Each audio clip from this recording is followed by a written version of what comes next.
Okay, hello everyone. Here I want to provide a tutorial on how to activate Smart Download on Netflix application on an Android device. Using Smart Download, you can continue watching your favorite TV series without having to think about setting up the next episode download. New episodes will be available instantly, so you can enjoy a smooth and non-stop viewing experience. Okay, the steps are: go ahead and open Netflix application. After that, you can select your profile here. And then click on My Netflix at the bottom. And then press three line at the top right corner.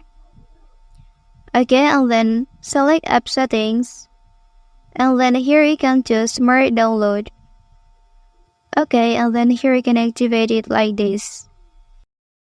That's the tutorial on how to activate Smart Download on Netflix application on an Android device. If you are helped by this video, don't forget to like and subscribe to get all the information from this channel.